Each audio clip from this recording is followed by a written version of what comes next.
Civilians were doing what modern society does best. A massive gate tore the sky open, and instead of running, people pulled out their phones like it was some influencer stunt. Over in the US, Dr. Belzer was getting grilled by the suits. They demanded to know why Korea suddenly had a literal hole to hell floating over it. Belzer hit them with a hard, "I told you so." He'd been warning them for days about the insane mana buildup, but nobody listened. And this was only the beginning. Gates like this were going to start appearing everywhere. Back in Korea, Mr. Aura Farmer was already airborne, riding Kaisel straight toward the massive gate. But the moment he tried to enter, he slammed into something invisible. No matter how much power he pushed, the gate wouldn't let him through. It felt like the gate itself was saying, "Not today, King." Jinwoo stared at it, realizing whatever was inside was on a completely different level, something even he might not be ready for. But beneath that gate was everything he cared about, and he wasn't letting anything crawl out and destroy it. Right then, Chairman Wu called. Jinwoo asked if they'd found anything. The chairman said they'd scanned the entire planet. Not a single other gate had appeared. This one was special. The plan was to evacuate civilians before whatever was inside decided to come out. He asked Jinwoo what he planned to do next. The next day at the Hunter Association Gymnasium, Mr. Aura Farmer was warming up, and by warming up, he meant turning Beru into a living punching bag. Beru came at him like his life depended on it, but nothing landed. Jinwoo blocked him with one hand like he was swatting flies, then casually asked if Beru was even trying. Beru immediately humbled himself, saying he would never dare hold back against his king. Jinwoo grinned and told him it was fine. All he wanted was a workout, and Beru was the only one who could even come close. That line alone filled Beru with fresh motivation. The drama queen went at it again, even harder, but Jinwoo dodged effortlessly. Still, he noticed something. Beru had leveled up since becoming a commander. Jinwoo warned him, though. There's only one commander. Once Igris and Greed reach general rank, they might start eyeing that throne. If Beru wanted to keep his crown, he'd better stay sharp. That fired Beru up completely. He charged in with everything he had, but Jinwoo just stood there thinking, this still isn't enough. Even his strongest shadow wasn't ready for what was coming. Beru lunged again. Jinwoo grabbed him mid-swing, slammed him into the ground, then smashed his ribs with a punch so hard it sent him flying into the wall. Beru got up anyway, rambling about how incredible his king's strength was. Jinwoo sighed, watching the destruction, and joked that he needed to block Beru from watching historical dramas before his delusions got worse. As cleanup crews rushed in, Jinwoo realized this might get him in trouble. So he casually messaged Chairman Wu, "Don't freak out, but I've got about 300 giant ants who know how to mop." Meanwhile, Thomas, Andre, and Laura stayed on standby. Laura asked Thomas if they were heading back to the States. Thomas didn't even hesitate. He turned to her and said, "Hell no." He said there was no way he was walking away from something this grand, this beautiful. Laura narrowed her eyes at the massive gate ripping the sky apart and asked how he could call that abomination beautiful. Thomas just smiled and said anything that makes the heart race is beautiful. Fire-breathing dragons, world-ending gates, drippy woo. Then he told her there was no point going back to the US anyway. No gates had appeared there. And seeing the concern on her face, Thomas added that the safest place left on the entire damn planet was right next to the man who breaks physics for fun. So as far as he was concerned, they were as safe as it got, and if my glorious king couldn't stop it here, there wouldn't be a later. The next day, evacuation orders went out. But over at Drippy Woo's house, Gina was absolutely not having it. She demanded to know why they weren't packing. Her mom calmly told her that if this place was going to become a battlefield, she wanted to choose where they died. Besides, their house was outside the evacuation zone. Gina lost it. She said she was about to be a college girl. She had plans, drinking, living alone, doing dumb stuff, and she was not about to die under some giant death cloud. Her mom just smiled and told her not to worry. Drippy Woo would protect them, just like her dad once did. Up on a rooftop, Jinwoo sat alone, eyes locked on the gate. He wondered if there was a way to close it without spilling blood. Then he pulled out his phone, thinking about who he'd want beside him if the world really did end. Somewhere else, Mommy Cha was deep in training. Her master watched her movements carefully and said her sword was hesitating. Maybe fear was creeping in. Before she could answer, her phone rang. Her master smiled knowingly and said he'd talk too much. A hunter should always answer their calls. After a short conversation with the mystery caller, Mommy Cha turned to her master and bowed out, saying something had come up. Her master just stood there looking smug and wise, like he already knew exactly what was happening. Next thing you know, my glorious king and Mommy Cha are casually strolling through an amusement park, like they're on some low-budget K-drama date. The crowd is losing its mind, seeing two top-tier hunters just vibing in public.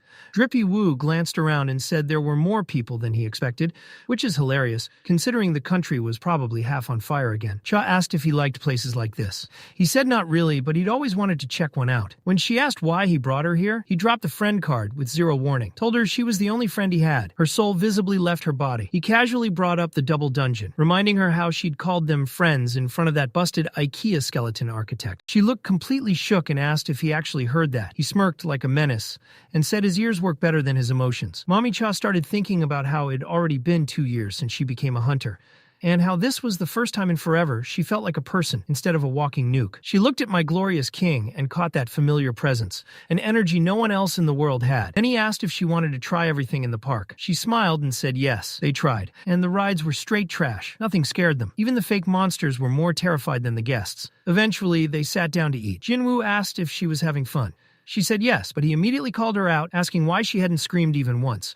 Turns out S-ranks feel absolutely nothing on roller coasters. He grinned and asked if she wanted something more fun. And just like that, dragon ride. The next scene is Kaisel flexing through the sky with both of them riding his back. Jinwoo asked how it felt. Mommy Cha looked like her serotonin finally came back online. She said it was fast, high, beautiful. Then she asked why he even bothered with the amusement park if he had this. And that's when he dropped it. That park was built over the gate where his father disappeared. He just wanted to say goodbye properly. Mommy Cha looked at him like she finally understood everything. She thanked him for being kind, always. Then he said there was one last thing he wanted to show her. They ended the night sitting beneath an open sky, watching the stars. A shooting star passed overhead, and for once, the world shut up. Just peace, two monsters pretending to be human. The next day, some B-rank hunter was walking around acting like he was the main character, convinced a gate was about to open. He bumped into someone and immediately started yelling. Completely unaware, he just screamed at Doggo. A crowd gathered, expecting drama. This idiot even announced he was a relatively high-ranking hunter and demanded an apology. Doggo did not apologize. Doggo removed his head, and everyone lost their damn minds. Then Doggo powered up. The ground detonated as his mana exploded outward, blasting hunters in every direction like ragdolls. When the dust settled, he stood alone in the wreckage, towering and untouched, and said the words everyone had been dreading. Listen closely, you lowly humans. From now on, he would hunt them. He snarled that his teeth and claws would tear through weak flesh like paper, then raised his voice and declared himself to the world. He was the king of beasts, the beast monarch, and if anyone wanted to stop him, then come try. Out in the woods, Mommy Cha was living her best cottagecore life, casually sipping lake water like she wasn't one of the strongest humans on the planet. That's when my glorious king rolled up smooth as hell. He told her there was a nearby hotel with a solid breakfast and asked if she wanted to wash up and eat. Then he casually summoned Kaisel like he was calling an Uber and said, "Let's bounce." Back at the Hunter Association, chaos was unfolding. Someone rushed in and told Chairman Wu that a monster had gone full Godzilla and was bodying every hunter in the area. Jin-Chul immediately asked about casualties and got hit with the worst answer possible. "We don't know yet." Man was stressed. The gate break was still hours away, and now some random beast showed up uninvited. Jin-Chul asked where Drippy Woo was and got the response. Every leader fears. They couldn't reach him, which is basically code for "we are all about to die." A little later, someone burst in saying a hunter strong enough to fight had arrived. Jin-Chul lit up and asked if it was my glorious king. Nope. It was some random guy claiming to be world class and just happened to be nearby. Peak anime behavior. Leonard Neyerman stood before Doggo, hyping himself up like destiny had personally summoned him. That fantasy ended immediately when Thomas Andre walked in, grabbed Leonard by the head, and told him to sit down before he got folded. Back at the restaurant, my glorious king was enjoying breakfast with Mommy Cha when Chairman Wu finally got through and demanded to know where the hell he'd been. Jinwoo calmly said he was out of the service zone. Jin-Chul dumped the situation report on him, one monster tearing through Seoul. Jinwoo asked how many enemies. When he heard it was only one, he made that face. Oh no, not again. He thought about all the shadow soldiers he'd placed for recon and realized something was wrong. Their signals were faint, like something was choking them out. He turned to Mommy Cha and said something was happening in Korea. She asked if the dungeon had broken. He said no, this was something else entirely. Then he hit Jin-Chul with the most important question of all. Does the monster have a shadow? Because if it didn't, they were dealing with a whole invisible raid boss situation. Back on the battlefield, Leonard was calling out for Thomas like he was about to cry, while the other hunters cheered because the Goliath had arrived. Thomas looked at Doggo and said the beast clearly forgot its place. Both of them were leaking mana like broken faucets. Doggo charged first, but Thomas took the hit like it was a pillow fight and smashed Doggo across the face before pressing in. Doggo dodged, countered, and swung hard, but Thomas slammed him straight into the ground, proving that if anyone was getting hunted today, it wasn't him. Then Discount Eisen pulled up like he was about to save the day,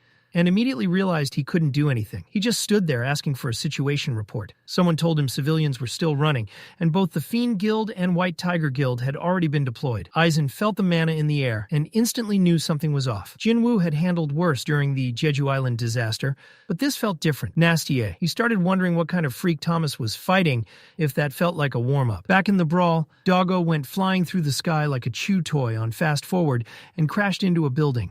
Thomas had decked him clean, but the mutt got back up swinging like he hadn't just been turned into drywall. Doggo slammed into Thomas and rocked his chest, But Thomas held firm. He grabbed Doggo mid-move and slammed him into the ground, thinking it was over. Nope. Doggo booted him in the face and launched him into the air. Thomas landed clean and immediately activated reinforcement. Now he knew. This dog had hands. The White Tiger Guild squad arrived, and Hunter B told his people to stay sharp, right as something blasted past them and smashed into a building before anyone could react. When the dust cleared, the nightmare everyone had been whispering about stood there. Beck locked eyes with Thomas, who was fully powered up now. Thomas barked at them to get lost and take cover. Beck took one look at Doggo and knew this thing was built different. He thought about activating beast mode, but Doggo was already in his face, froze like a little brother who just broke the TV.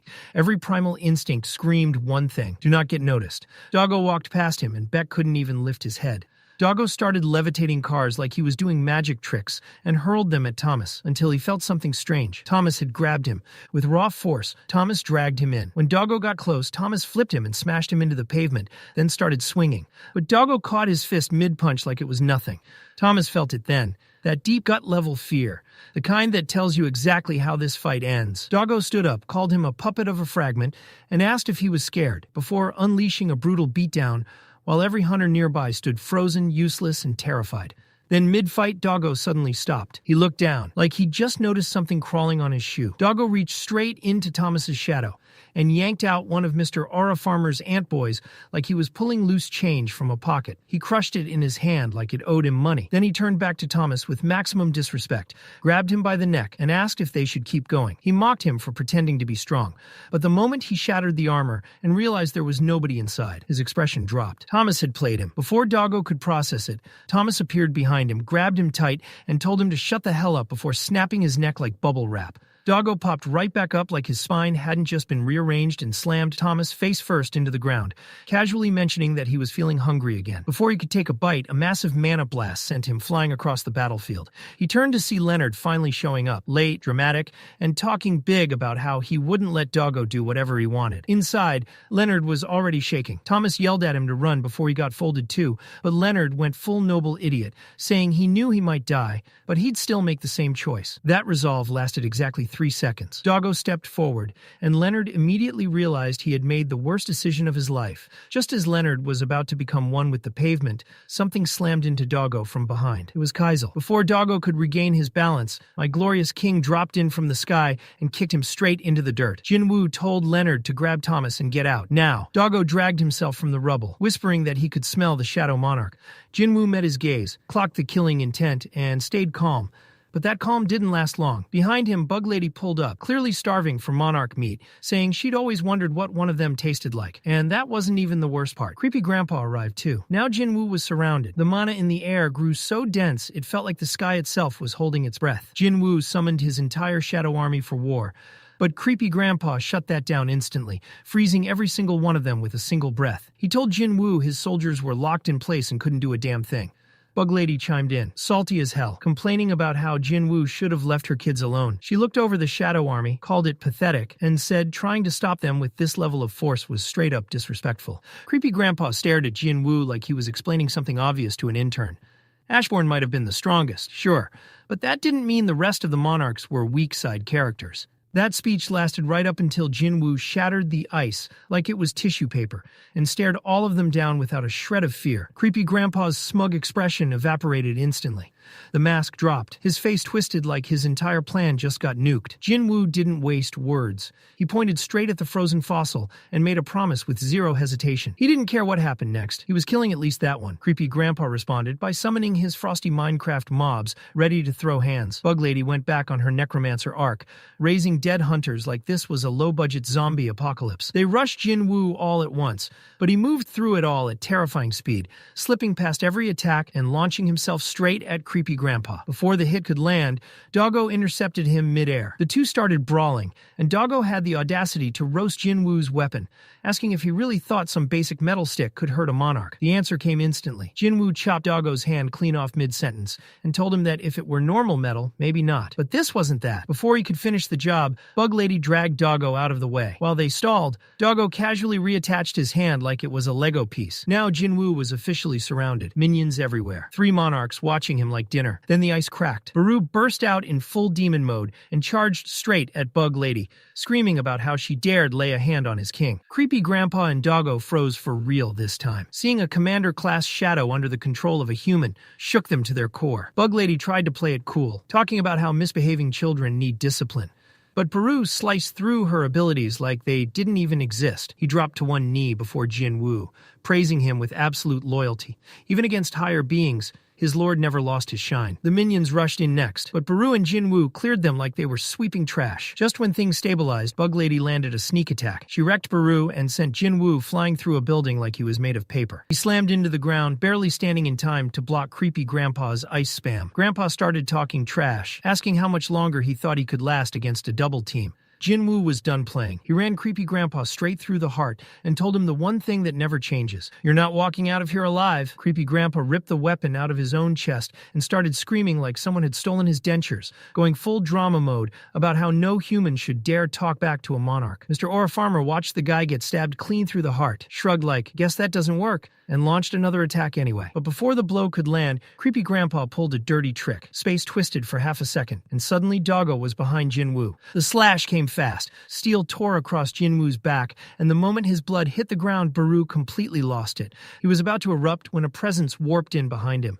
A buggy weirdo materialized out of nowhere, her aura crawling like insects under the skin. She introduced herself as Querisha, claiming to be the mother of every insect alive. She grabbed Beru gently, too gently, and started talking like some twisted, fake-loving parent. She said she'd still hold him, even if he acted like a disrespectful brat. Meanwhile, Jinwoo was on his knees, getting folded by Doggo, who was serving pain like it was his full-time job. Doggo stepped closer, voice calm, cruel. "It's over." Desperate, Beru screamed at the others, asking what the hell they were doing. He told them to move, to save their king. That's when Greed finally snapped out of his frozen timeout, roaring that he would be the one to deliver the final blow. Doggo looked at him and instantly clocked it. Greed hadn't been normal in his past life. That aura wasn't something you just forgot. For the first time, Creepy Grandpa started to feel uneasy. The ice shattered again. Tusk broke free. Ygritte followed. Iron tore his way out like the prison never existed. The heavy hitters were back. Creepy Grandpa turned to Jinwoo, trying to regain control, saying his wounds were fatal and that playtime was over. Jinwoo just smirked. Then he stood up, fully healed. The overpowered status recovery kicked in like cheat codes activating mid-fight. Everyone watching, hunters, civilians, analysts, lost their minds as my glorious king tanked everything and kept walking forward. The city was getting erased. Monarchs and shadows were throwing hands like it was a demolition derby. Leonard Neerman stood frozen, watching history unfold. Thomas Andre finally came to and asked what was happening. Leonard answered with the only thing that made sense. "This is the end of the world." Beck watched too, wondering if this was even the same Jinwoo he once knew. He'd always known Jinwoo could grow fast, but this was something else entirely. On the battlefield, the shadows started winning. The Monarchs were slipping. Their Regan wasn't keeping up anymore. Querisha lost her composure as Beru beat her down with pure rage. She tried to finish him, but Jinwoo stepped in, saying something cryptic about a burning pillar and inevitable death. None of it mattered. He was still standing. Elsewhere, Lim Tae-gyu watched from a rooftop, rifle slung, assassins positioned everywhere. He debated whether to intervene, but deep down he knew the truth. If they jumped in, half of them would die instantly. Even Thomas Andre had been folded. What chance did they have? Lim stalled, knowing no one wanted to be the first name on a Monarch's kill list. Then a hand landed on his shoulder. A calm voice told him to sit down and enjoy the show. Lim turned and froze. His soul practically left his body. Back on the battlefield, every hunter stood useless. Front row seats to a gladiator match, they had no chance of surviving. Jinwoo clapped Bug Lady so hard she had to regenerate just to stay mad. She fired off a weak poison attack, and the system immediately flagged lingering venom. Jinwoo stared her down. "Poison doesn't work on me," she snapped, charged him screaming, but stopped halfway as gravity betrayed her. She panicked, realizing his authority was overwhelming hers. Jinwoo slammed her into the ground and tore her apart mid-sentence. Her body crumbled into dust as she muttered about death, how heavy it was, how it humbled even monsters. Then she vanished. Monarch of Plagues defeated. Creepy Grandpa watched in disbelief. He asked Doggo how Jinwoo could pull that off without even using the full Shadow Monarch powers. Doggo brushed it off, saying Jinwoo was exhausted. Then he grabbed Beru by the neck and started crushing him, mocking how weak monarchs relied on companions. Jinwoo felt it hit him. This was exactly what Doggo had done to Thomas Andre's shadow. He panicked, tried to unsummon Beru, but the system shut him down cold. You cannot retract the specified subject. Fury took over. Jinwoo lunged and bodied Doggo, saving Beru at the last possible second. He managed to recall him before he vanished completely. But the damage was done. Creepy Grandpa transformed fully, becoming an ice demon incarnate. He smiled and told Jinwoo that the strings holding his puppets together had just been cut. He planned to bind the shadows under his control, forcing them into an endless loop of healing and resurrection, slowly bleeding every last drop of my glorious king's mana dry. With that plan locked in, he unleashed a brutal assault, catching Drippy Woo by the arm and smashing him into the ground like a discarded toy, fully convinced the fight was finished. It wasn't. Drippy Woo forced himself back up and charged again, only to get cleanly dodged and hit so hard he was launched across the battlefield. He managed to land on his feet, but the damage was stacking fast. That's when Creepy Grandpa stepped in. He stared at Jinwoo for a long moment, analyzing him like a broken build, before casually pointing out that his stealth skill was probably eating through his mana.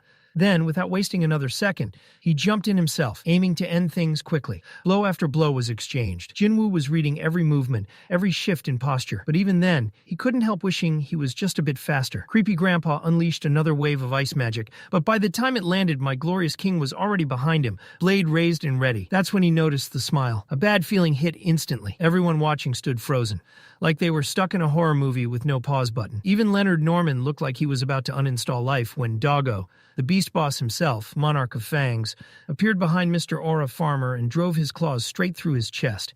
Raken, completely unprompted, opened his mouth and said, "So this is what happens when your speed stat fails." Mr. Aura Farmer dropped his weapons like his connection just died and stared down at the claws piercing his chest. His mind scrambled, running calculations. His level was higher, so he should be able to tank this. He was wrong. Creepy Grandpa stepped in, picked up one of Mr. Aura Farmer's daggers, and stabbed it straight back into him, like he was returning borrowed property. Smirking, he asked my glorious king if he planned to pull another clutch heel like before, but he already knew the answer. He just wanted to feel superior. Leaning in close, Creepy Grandpa whispered that Jinwoo wouldn't live long enough to witness the moment their armies descended upon this world. When that day came, there would be mountains of corpses. Then he went full villain monologue mode, talking about rivers of blood and piles of dead humans, like he was addressing a live stream chat. But soon his tone shifted. He said he had something special planned for this country. He would freeze everyone, slowly, one by one, trap them in endless pain, and turn the entire place into a living hell. And just to make it sweeter, he wanted Mr. Aura Farmer to die angry. As the ice crept over him, my glorious king focused on one thing. He just needed a few more seconds. But his HP hit 0. A system panel appeared, delivering the worst possible news. Death confirmed. Then another notification popped up and saved the entire season. The black heart he'd received wasn't just decoration. A hidden passive skill activated. Light exploded across the screen, full anime climax mode. And the next thing he knew, my glorious king sat upright in a hospital bed like nothing ever happened. He looked around in panic, trying to understand how he wasn't 6 feet under after being stabbed straight through the heart. For a brief moment, he wondered if everything had been a dream. The hospital looked familiar. He checked his chest. He knew he'd been pierced. That's when Jin Chul walked in with another man, asking if he was awake. Mr. Aura Farmer's brain immediately started malfunctioning. Where were the Monarchs? Why was he alive? What happened to all the supernatural chaos? He called Jin Chul chairman and demanded answers. Jin Chul responded with 3 reality-shattering plot twists. First, he wasn't the chairman. Second, he wanted to ask about some moving statues. Third, how the hell did Mr. Aura Farmer know his name? Mr. Aura Farmer just sat there, mentally buffering. Now that my glorious king was awake, Jin Chul explained what had happened. After receiving the report, they dispatched the White Tiger Guild. But when they arrived, the dungeon was already cleaned out like someone skipped to the end. That wasn't what Jinwoo meant. Something felt wrong, and then it hit him. He hadn't just survived, and it didn't take long for my glorious king to realize the truth. He had gone back in time. Seeing him lost in thought, Jin Chul asked if he was okay. Jinwoo said he needed a minute. He opened the system. Everything was still there. Same stats, same equipment. Even Kamisha's wrath was still sitting comfortably in his inventory. Then someone walked in and asked why he was out of bed. It was Gina. She was already on demon time, convinced he'd smashed his head in the dungeon. After calming down, she stared at him for a long moment, then bluntly asked who he was. Jinwoo froze. Then it clicked. She couldn't recognize him because he had evolved too hard. Last time, this transformation happened gradually. This time, he woke up already in his final form. So her reaction made sense. Jinna kept roasting him, talking about how he used to be a loser crybaby. But now, he didn't look like her brother anymore. He told her to chill out and stop overthinking it, saying he didn't have time right now. There was something important he needed to handle first. That meant a trip to the Hunters Association. She asked why, and Jinwoo dropped a straight-up nuke. He told her he was quitting the hunter life. Told her to go back to school. Then, just to really mess with her head, He casually called out Han Seong-yi by name. As he headed for the door, he stopped and turned back, telling her to never throw her future away chasing monsters. Her face froze in shock. She had no idea how this guy even knew who she was. Jinwoo just pulled his hood up like a final boss and started thinking ahead. No shadows, no soldiers, no army. That meant one thing. It was time to rebuild from scratch. He made his way to the association to get his rank evaluated again. The moment the test started, the staff began panicking like their equipment was about to explode. They whispered among themselves, realizing this was the first S-rank awakening they'd seen in 2 years. Even the scanner itself gave up, unable to properly measure his power. Just like last time, the staff nervously suggested running the test again using a different machine. Jinwoo shut that down immediately and said he wanted to see the chairman first. They offered to escort him. He declined. He already knew the way. As he walked off, the staff whispered to each other, confused about how some random guy knew exactly where the chairman's office was. Inside the elevator, another man stepped in beside him. This guy was internally writing fan fiction, desperately crafting another excuse to feed the association. If Chief Inspector Wu caught him, he knew he was finished. Then my glorious king casually spoke.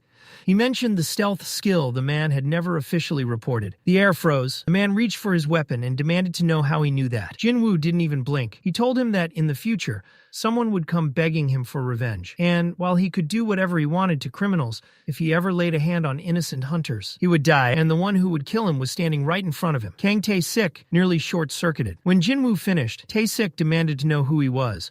But Drippy Woo had already walked away, like he didn't have time for NPC dialogue. Tae-sik was left standing there, staring at the empty elevator, looking like he'd just been haunted by an actual ghost. Jinwoo then stepped into the chairman's office and locked eyes with him. The chairman visibly stiffened, emotion hitting him all at once. It felt like he was seeing someone he hadn't seen in years. Noticing the post-evaluation paperwork, the chairman assumed Jinwoo already understood the process and tried to check in on him. Jinwoo brushed it off, saying it was nothing. That's when a system panel appeared, asking if he wanted to restart the world. He ignored it completely and went straight into business. He asked Gun-hee to change the association's rules so that summoned creatures could be counted as full raid members. In exchange, he promised to solo Jeju Island and wipe out the ant infestation entirely. Gun-hee snapped, telling him to stop talking nonsense. That island was a graveyard. Countless raids had failed there. But then he really looked at Jinwoo. The mana pouring off him was unreal. Jinwoo calmly said this wasn't a group mission. It was a one-man job, and he was the man for it. The chairman knew immediately. This wasn't just a prodigy. This was power beyond national level. As Gun-hee sat there stunned, memories flooded his mind. Jinwoo saving Ju-hee, surviving red gates, slaughtering orcs, turning bosses into shadows, curing his mother, and finally dominating Jeju Island, crushing Beru, and claiming the entire ant army. All the while, the same system panel kept appearing, asking if he wanted to restart the world. Suddenly, Jinwoo snapped. He yelled for it to stop. He said he knew it was fake and demanded the truth. The illusion shattered. He found himself standing in an endless sea of system messages, all asking the same question. Restart the world? He shouted for whoever was behind it, and a figure stepped forward. Jinwoo recognized him instantly. He asked if he was the real one. It was the Shadow Monarch himself. The king offered him paradise, an eternal dream where he could live forever if he wanted. Jinwoo rejected it immediately. He refused to be trapped inside someone else's fantasy. That's when the king revealed the truth. This world wasn't something he created. It was born from Jinwoo's own wish to undo his failures, amplified by his power. This place was death itself. A quiet, peaceful hell. The king said he had watched Jinwoo suffer longer than anyone. He was proof of that suffering, the final reward and the last horror. He was rest, and he was terror. Within this world, Jinwoo could do anything. Steal power, command servants, even take the king's shadows as his own. Here, he was a god, but only here. Jinwoo asked if that meant they shared the same power. The king smiled. He said he had waited an eternity for this moment, because Jinwoo was the Shadow Monarch, the ruler of darkness. When Jinwoo asked why it had to be him, the king told him he would show him everything, their beginning, their end, and Jinwoo's true start. The story snaps back to the city, where Mr. Aura Farmer is still trapped inside his deluxe ice cube nightmare. Doggo takes one look at him and straight up tells creepy grandpa that he's finished. Across the street, Thomas Andre mutters that my glorious king straight up vanished like he rage quit the server. Leonard quietly nods while Hunter Beck completely loses it, shouting that this is impossible. Without Jinwoo, there's nobody left who can stand up to monsters on this level. Up on a rooftop, Lim is having a full-blown existential meltdown, wondering if trusting that earlier intel was the worst decision of his life. For a moment, he considers just carpet bombing everything into dust. Then he snaps out of it and orders the hunters to lock and load. Their weapons line up, all aimed at some crusty, dried-out ice monster that looks like it forgot winter skincare existed. But just as they're about to fire, Mr. Aura Farmer starts glowing, like he just plugged himself into an entire power grid. Creepy Grandpa sees it and instantly panics. Inside the ice, they spot it. My glorious king's dark heart, burning brighter by the second, turning into a miniature inferno. Creepy Grandpa and Doggo exchange one look and immediately sprint forward, screaming that they have to stop the real king from waking up now that the fake one already got deleted. But before they can reach him, Raken suddenly gets launched face first by some unknown force and crashes straight into Creepy Grandpa. Both of them go flying into a wall like disposable NPCs. The mystery man steps forward, standing protectively in front of Mr. Aura Farmer, and declares that no one is allowed to touch his child. And then, lore drop. Long ago, an absolute being split existence into light and darkness like it was nothing, forming two factions. The light side became emissaries. The dark side became sovereigns. One was meant to preserve the world, the other to erase it. Naturally, those two sides spent eternity killing each other, dying, reviving, and repeating the cycle like an endless arena mode. Eventually, one emissary, the brilliant light, started questioning everything. He asked the Absolute why it just stood there, watching everyone suffer without lifting a finger. The emissaries begged for help. The Absolute did nothing. That's when they realized the truth. The war was never meant to end. It was entertainment, a never-ending slaughter for the Absolute's amusement. So they snapped. A full rebellion erupted. The Monarch points to this moment and tells Mr. Aura Farmer that he was the only one who stood against that rebellion. But his army was crushed when the entire faction turned on him. Just when he thought it was over, he awakened in darkness and discovered the Absolute had hidden an immense power inside him. A secret cheat code. That was the moment the true Shadow Monarch was born. Using that power, he resurrected his fallen soldiers and marched back into the war. But by the time he arrived, it was already over. Brilliant Light had slain the Absolute and declared the emissaries the new rulers. Armed with weapons infused with the Absolute's remaining power, they hunted down monarchs relentlessly. Ligia, the giant monarch, was defeated and imprisoned, completely shattering the balance between rulers and monarchs. The monarch tells Jinwoo that extinction was inevitable. Cornered and desperate, the monarchs accepted his offer to unite. From that moment on, he fought not as an emissary or fragment of light, but as the Shadow Monarch alone. He rebuilt his army by collecting the dead from battlefields. When he allied with the Destruction Army led by the Berserk Dragon King, fear spread everywhere. Both rulers and monarchs began trembling. Two monarchs couldn't handle his overwhelming power and betrayed him. That betrayal nearly erased his Shadow Army entirely. The Beast Monarch abandoned his forces and fled, while the Monarch of White Flames was personally erased by Shadow Daddy. Then the rulers descended from the sky. Surrounding the Shadow Monarch, they knelt and begged for forgiveness. They claimed the war had become meaningless. They admitted they could have destroyed him, but chose peace instead, as a final act of respect for the one who once fought beside them. But my glorious king wasn't having it. He asked if they'd forgotten how they stabbed their own liege while calling him master. That silence cut deeper than any blade. One ruler tried to reason with him, claiming they only wanted the war to end, so he told them to prove it. If they wanted peace, they should kill him right then and declare victory. Every ruler lowered their head. The Shadow Monarch was exhausted. With no clear path forward, he withdrew into the shadows to recover and plan. Since Baran was already sealed within him, he decided that once he regained strength, the Beast Monarch would be next. But while he was gone, the remaining monarchs got hunted down one by the rulers. By the time he returned, only a handful were left, hiding inside some cracked-out dimensional rift. The Dragon King stepped in immediately, shutting down any chance of infighting. He knew this wasn't the time for ego clashes. They needed to rebuild, so he welcomed the Shadow Monarch back, and together they began searching for a new world where everything could start over. The Shadow Monarch continued the story, and that's when Rulers Wu finally asked the question that had been sitting in Jinwoo's chest. "Are you talking about Earth?" The Shadow Monarch answered yes, and showed him visions of ruined cities that looked way too familiar. Jinwoo stared at the destruction and immediately felt it. This looked exactly like the Demon Castle all over again. He asked if this was the future. The Shadow Monarch shut that down instantly. "No, this is the past." Jinwoo blinked, asked what the hell that was supposed to mean. So the Shadow Monarch explained. In the past, the rulers arrived too late. The monarchs had already wiped the world clean. Furious that the Chaos Army they failed to destroy had resurfaced and annihilated yet another planet, the rulers panicked. To undo their screw-up, they used a forbidden relic left behind by the Absolute Being. the cup of reincarnation. They rewound time by 10 years, dumping everything into that single reset. But Earth was fragile, way too weak to survive a full-scale god-tier war between rulers and monarchs. No matter who won, the planet would still be erased. So the rulers entered full desperation mode. If they couldn't save everyone, they at least wanted someone to survive. That's when Jinwoo asked the obvious question. Is that why hunters exist? The Shadow Monarch confirmed it. Humans were given power, so at least some of them could survive in a world crawling with monsters wearing nuke-level stats. Then rulers Woo had another realization. The Demon King from the tower wasn't real. He was just leftover memories from the Shadow Monarch. And this world? It might have already been erased multiple times. The Shadow Monarch confirmed that too. Time couldn't be reversed by higher beings. But they could sense when it had been tampered with. And now, the cup was broken. Jinwoo was shaken. That kind of power couldn't just disappear. The Shadow Monarch replied calmly, even the Absolute was killed by his own creations. No power lasts forever. Rulers Wu asked how anyone could even kill the Absolute. The answer was simple. Same way humans died of machines they created, built them, then got wiped by them. With that same logic, the monarchs copied the rulers' strategy. Just like rulers empowered humans to fight monsters, the monarchs made their move. They would invade Earth early by hijacking human bodies, turn the entire planet into one massive ambush. But now that magic was flooding the world, they needed strong vessels, and that was the problem. The Shadow Monarch and the Monarch of Destruction were too powerful. No human body could handle that load. That's when one of the smartest mages in existence approached the Shadow Monarch with a deal.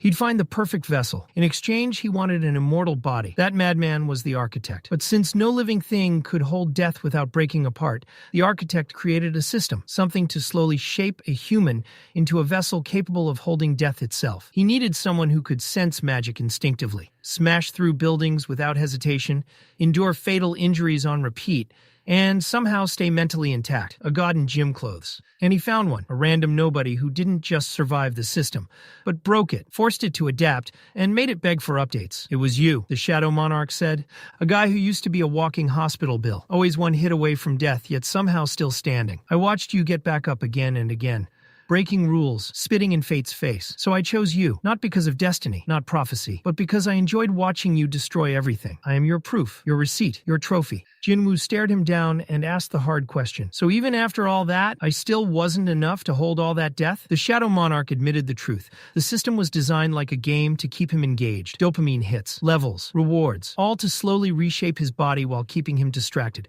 All that shadow energy molding him for this moment, and still, it wasn't enough. Then Jinwoo asked the question that cut deepest. Why did you betray the architect? The Shadow Monarch sighed. The rulers begged forgiveness. The monarchs stabbed each other in the back. He chose a side, not out of loyalty, but because he caught feelings. Time with Jinwoo mattered. He didn't want to let go, so he didn't. They merged, completely, body, soul, everything.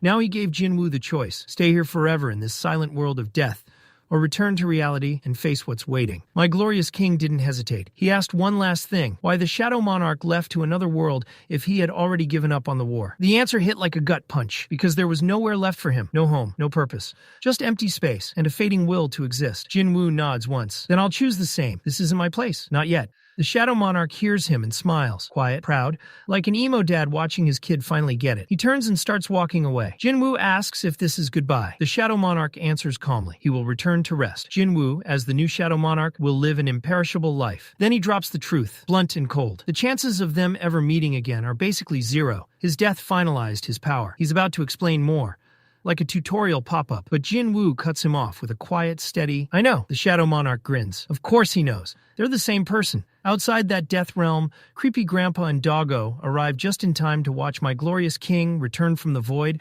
like he just stepped out for groceries. They immediately corner one of the shining light fragments and start interrogating him. A disaster is waking up inside that body you're guarding. Are you seriously trying to bring world-ending chaos just to help the Shadow Monarch? What is wrong with you? Doggo snaps at creepy Grandpa. They're out of time, and lunges first. But Il Huan already saw it coming, and moves to intercept. The clash is immediate. All three crash into battle. Creepy Grandpa stabs first with his oversized fork, but misses clean. Doggo dives from above. Claws ready, but still lands nothing. Then Il Huan slips behind Creepy Grandpa, and drives his blade straight into his shoulder, like it's personal. Creepy Grandpa tries to sneak around and lock Il Huan in place, but gets wrecked again. Il Huan kicks him straight into a building.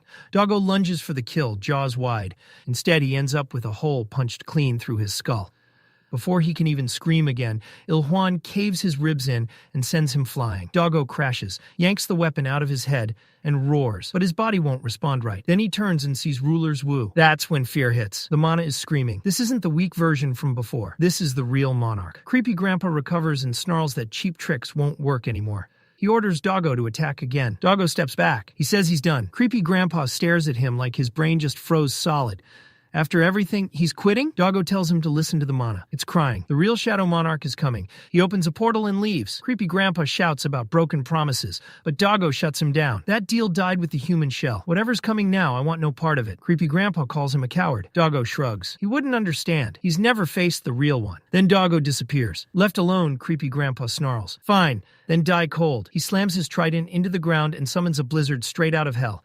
Lim sees the weather flip into apocalypse mode and orders every hunter to retreat immediately. Ice spears rain from the sky. Creepy Grandpa begins charging his final attack, and now only a shining fragment and one fully awakened Shadow Monarch stand in his way. Creepy Grandpa screams, rants, monologues like the drama king he is. He talks about humans knowing their place while forming a frozen nuke in the sky. He yells about voids and darkness like it matters. Il-hwan just stands there, wide-eyed, probably regretting every life decision he ever made. Before he can move, an ice spear drops from the sky and rips his arm clean off. Then the real twist hits. A shadow launches upward and crushes the massive ice sphere before it can land. Beru returns, and this time, he's different. On the battlefield, standing over the fragment like a dark god, shielding him effortlessly. He looks at Creepy Grandpa and tells him to stop pretending he's royalty when his power is that pathetic. Creepy Grandpa freezes. The moment he realizes Ruler's Wu broke the spell, and every Commander-class Shadow Soldier is back on their feet, his mind short-circuits. Then comes the real chills.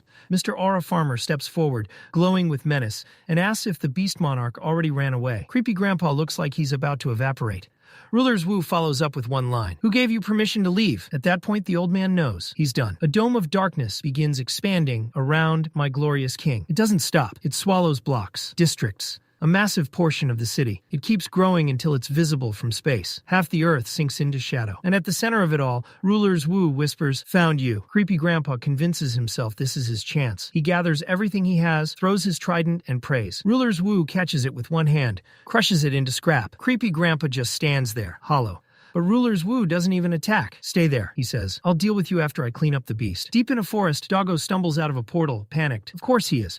He's running from death. He thought he had time, thought arguing with a Frost Monarch was worth it. He was wrong. Now he plans to hide until the Dragon King arrives. But the instant he senses my glorious king behind him, he drops to the ground. That isn't fear. That's survival instinct. He begs, swears loyalty, plays the obedient dog again, promises to help fight the Dragon King if spared. For a moment, Ruler's Wu listens. Doggo thinks he got away with it, thinks Jinwoo is soft, already planning betrayal, telling himself he just needs time. But Ruler's Wu smiles. "Sure," he says, "but we need to settle something. I've got 5 scars from your claws. Survive 5 attacks. Then I forgive you." Doggo's soul leaves his body. He transforms fully, roars like it matters, and charges, swearing he'll drag Ruler's Wu down with him. Ruler's Wu blinks. A flash. Doggo doesn't even realize what happened until blood sprays, and one arm is gone. Ruler's Wu looks him dead in the eyes. 4 more. Back in Korea, Beru continues patching up the hunters, while death finishes its errands. Creepy Grandpa watched from afar, completely indifferent to the humans scrambling below. They were insects to him. But the moment Igris stepped forward, his expression changed. That was when he knew. The night of death had arrived. One of the Shadow Army's 2 wings, a walking catastrophe. Now that the Shadows had fully regained their power,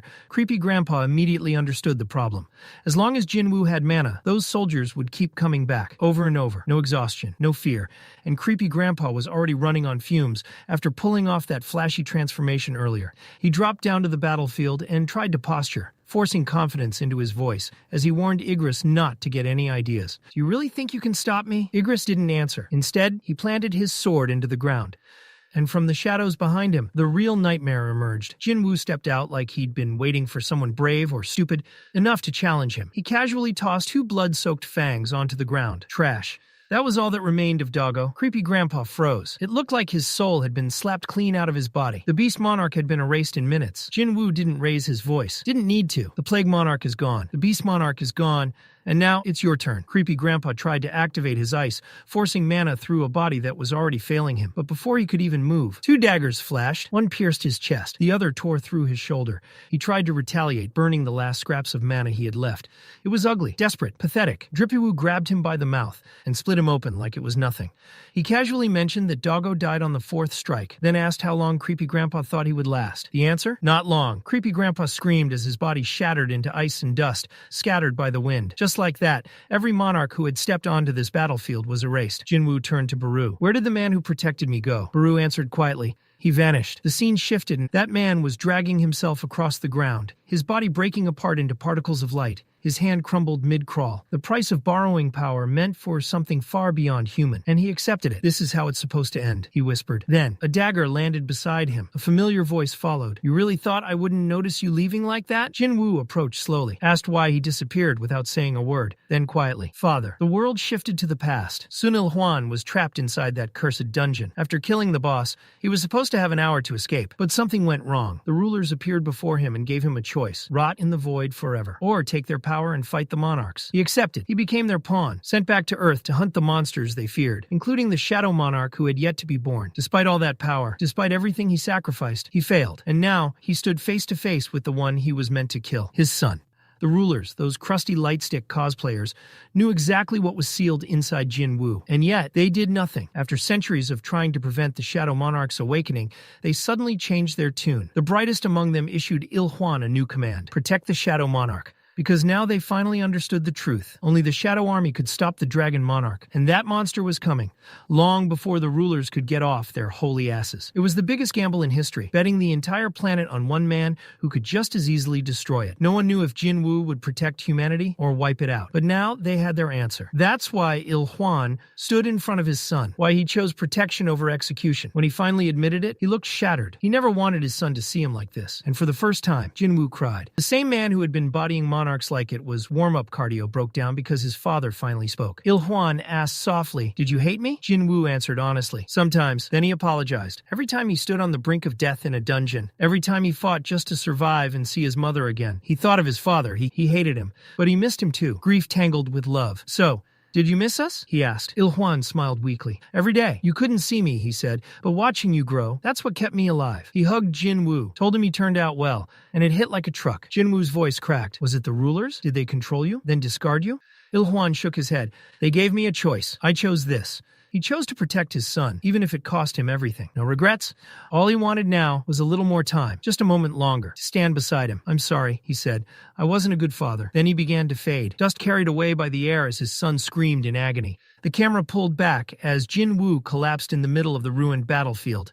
Far away, his mother stood by a window. Her heart cracked for reasons she couldn't explain. She turned to Jenna. "Let's move now." Tears fell as she repeated it. "Let's move now." Somewhere deep inside she knew it was finally okay to move on. Back on the battlefield, Jinwoo stood drenched in blood, grief, and rage. He turned toward the sky. "You will pay." Every word cut like a blade. "Every last one of you will pay for what happened today." That scream marked the beginning of the real war. The scene ended with a drone sweeping over the devastation, as officials confirmed. Thomas Andre survived. Ambulances flooded the battlefield, hauling away hunters who were lucky enough to still be in one piece. For now, the chaos finally settled. Chairman Jin-Chul stood motionless in the ruins of what used to be a city, staring at the aftermath. His thoughts circled back to the Beast Monarch, the Frost Monarch, and the Plague Monarch. These weren't random monsters. These were walking extinctions. He remembered what my glorious king told him at Chairman Go-Gun-Hee's funeral.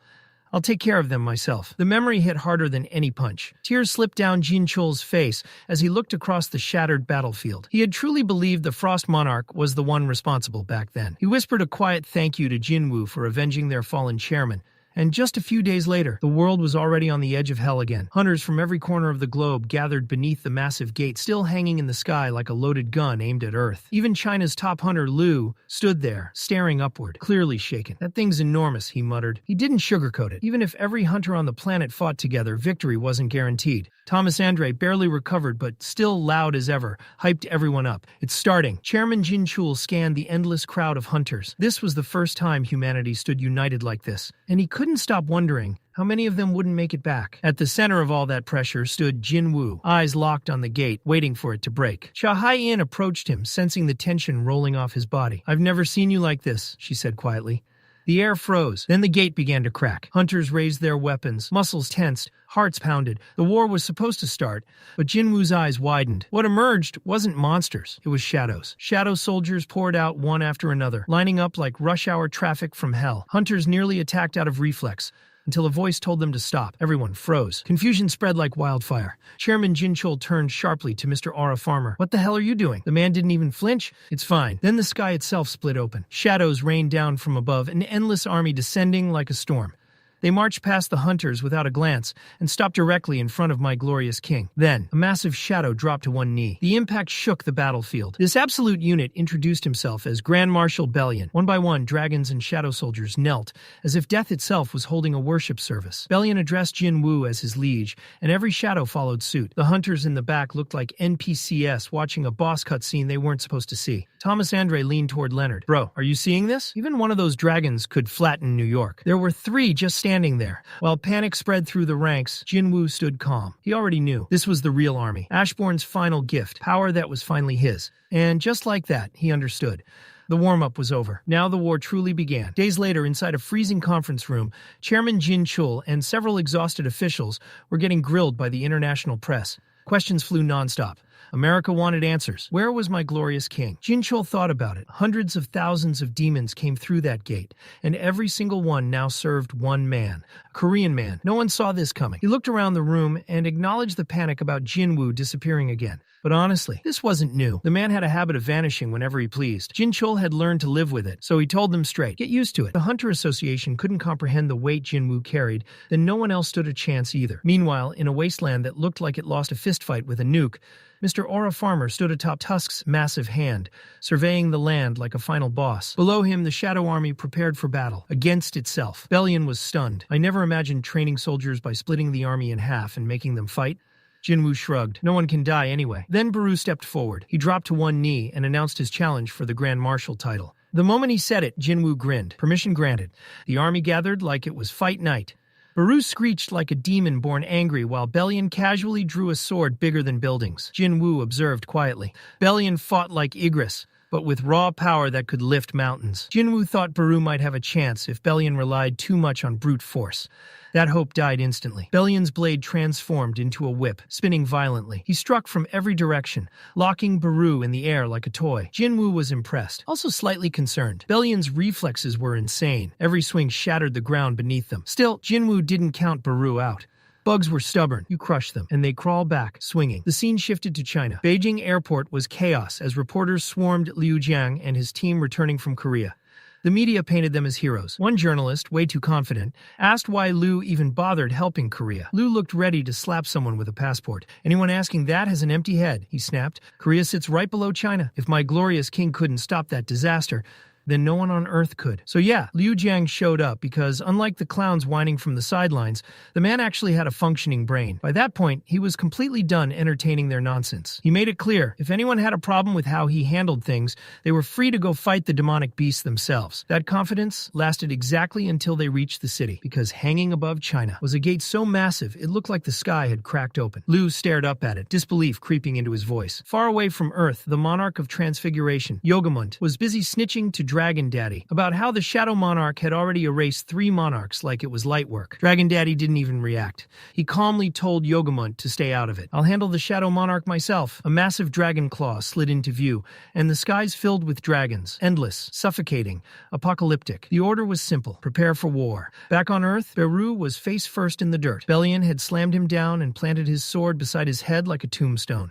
The battlefield fell silent. Then Beru moved. Broken, battered, but still standing, he told my glorious king that he could continue. That answer caught Jinwoo off guard. He asked Beru why he was so obsessed with becoming Grand Marshal. Beru didn't hesitate. "I want to stay by your side forever." That earned something rare, a smile. Jinwoo nodded. "Fine. Grand Marshal stands on the right. Beru, you stand on the left." Beru looked like he was about to cry, like someone had just accepted a marriage proposal.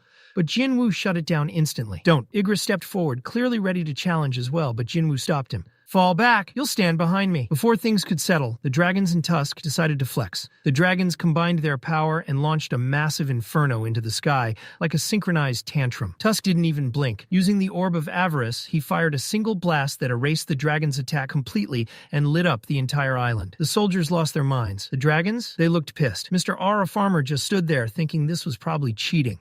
Then he noticed shadow soldiers stacking materials. What are they doing? He asked Bellion. They're building a resting area, Bellion replied, so the king may be comfortable. Jinwoo then asked why Bellion hadn't recalled the Shadow Army yet. He wanted to give them peace. They'd been trapped for ages. They deserved rest. Then he asked Bellion if it hurt, never being able to reunite with Ashbourne. Bellion stood tall, loyal as ever. He followed Ashbourne from the very beginning. Fought beside him against the rulers. He even called himself the first soldier of the Shadow Monarch. No hesitation, no doubt, pure eternal loyalty. For once, Jinwoo was genuinely moved. He asked Bellion to tell him everything. Bellion warned him it would take time, then dropped the bombshell. He once existed as a fruit on the world tree. All heavenly soldiers began that way. Seeds that matured into warriors. And the tree itself was so massive it blanketed the sky like a divine umbrella. Later, Jinwoo was casually cooking dinner for his family while thinking about cosmic extinction-level warfare. Totally normal. He knew he needed to warn the world.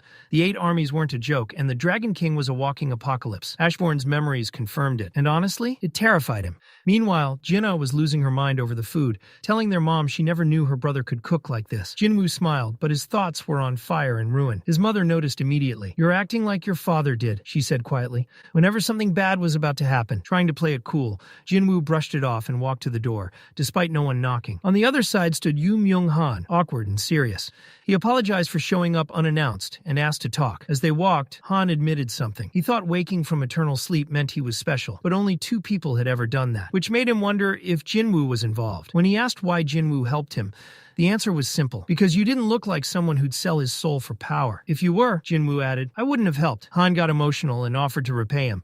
Jinwoo only asked one thing. Protect my mother and sister if anything happens to me. Later, Jinwoo and Chairman Jin Chul sat together, watching footage of a massive gate hovering over Shanghai. Turns out there were 8 more like it around the world. Jin Chul asked if those monsters were Jinwoo's people. No, he replied, they're enemies. Then he asked Jin Chul something directly. Do you trust me? Without hesitation. Yes, that was enough. Jinwoo placed a finger on him and dumped everything into his mind. Past wars, the rulers, the monarchs, the true scale of the enemy. When it was over, Jinchul looked like his entire worldview had collapsed, like a man who just learned Santa wasn't real. He rambled about hunters being divine protectors, about humanity's role, before realizing the truth. Hunters were never the answer. The real war was monarchs versus rulers. Humans were just stuck in the crossfire. Sweating and shaken, Jinchul asked if Jinwoo was really planning to fight them alone. Yeah, Jinwoo said calmly. No problem. Jinchul looked like he was seconds away from passing out. And then, the scene shifted. A massive room filled with hunters from every corner of the world. The calm before the storm. Jinchul checks in, asking if anyone else is still on the way. The reply comes quick. No, sir. All 152 countries are already present.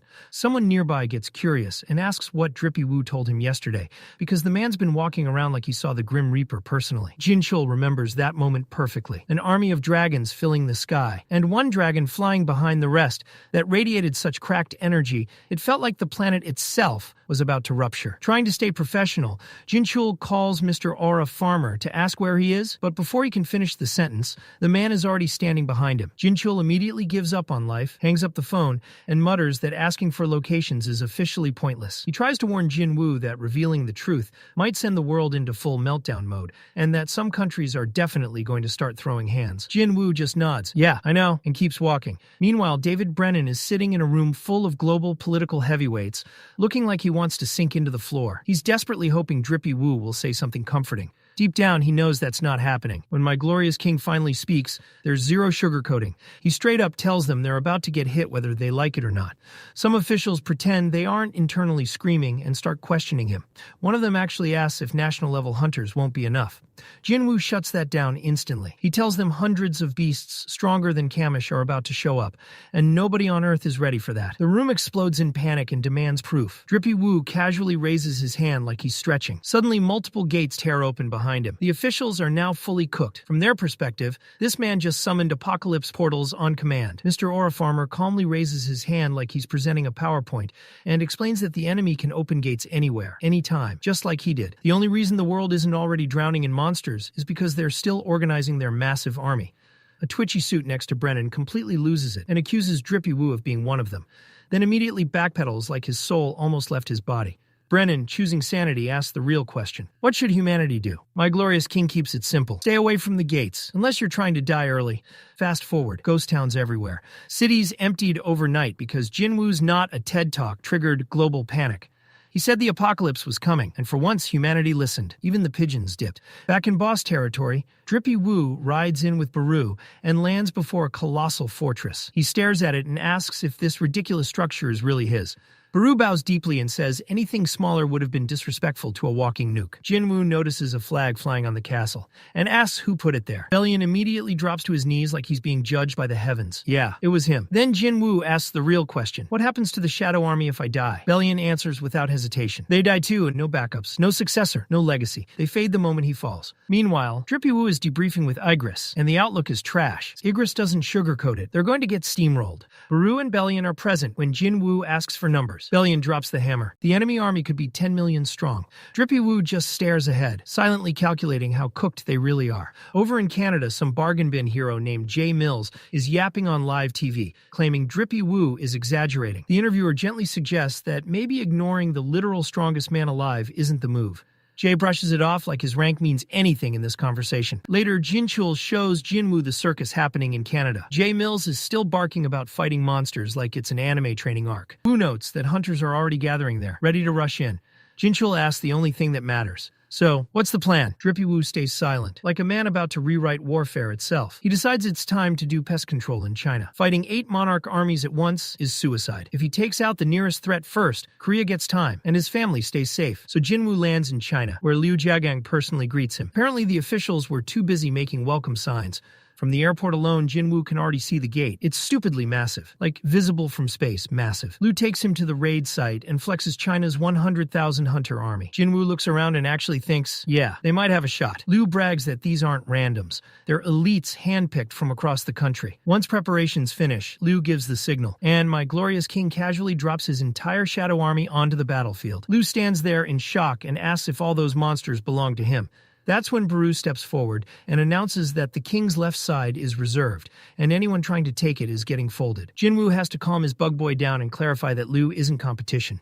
Then the gate starts cracking open. Drippy Woo braces for hell to pour out. Nothing comes. Bellion checks and reports 0 life signs. That's when it clicks. Every gate around the world is empty. The truth finally clicks. The enemy was never planning to attack everyone at once. All those gates around the world were fake, decoys meant to scatter humanity's strongest fighters, while everything was funneled into one real gate on the other side of the planet. In Canada, Jay Mills is still playing pretend hero, standing at the front of a massive crowd of hunters and civilians, running his mouth about how my glorious king is overhyped, while protesters scream about defending the homeland like this is a movie. Then the gate finally cracks open, and nothing comes out. The hunters hesitate. People start whispering that maybe Jinwoo was bluffing. Then something steps through. A floating humanoid figure emerges, and the entire crowd goes dead silent.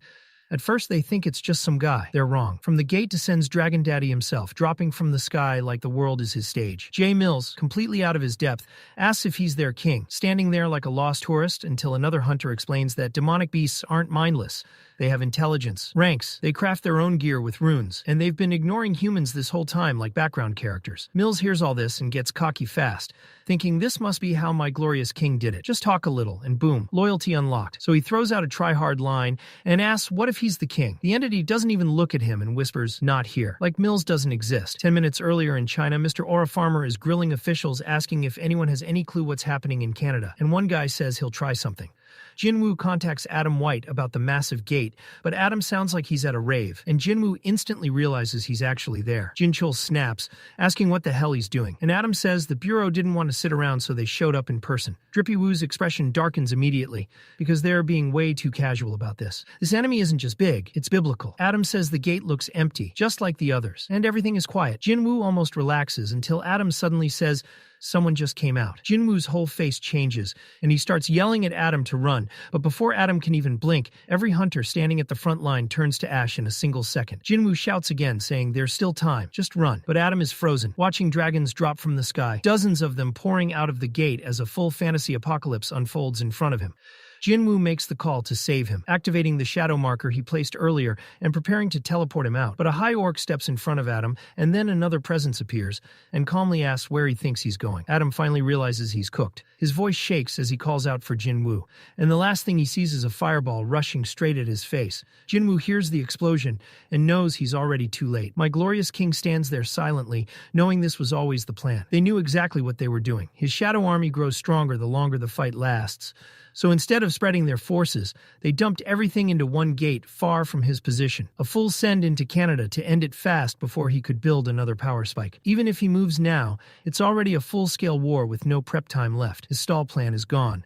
Burned to ash, just like those hunters. Back in Canada, Dragon Daddy looks satisfied and says the screams of dying people are his favorite sound as the Monarchs move in with permission to go all out, because their entire purpose is to erase everything and enjoy the noise. In his office, David Brennan watches the live stream in horror as dragons, beasts, giants, and insects flatten cities behind the Monarch, realizing humanity is finished, hunters, civilians, and even reporters all gone, wiped clean. Now he finally understands why my glorious king had been screaming at everyone to stay away from the gates, because this isn't a battle, it's an extinction event. As Brennan sits there, drowning in despair, Jin-Woo suddenly appears in the room like a glitch in reality. No greeting, no build-up, just saying he's here for something. The runestone made from Kamish, the strongest dragon humanity ever killed. Brennan is stunned, but snaps back fast, saying the stone is under Bureau control, and admitting he's half drunk because none of it matters anymore.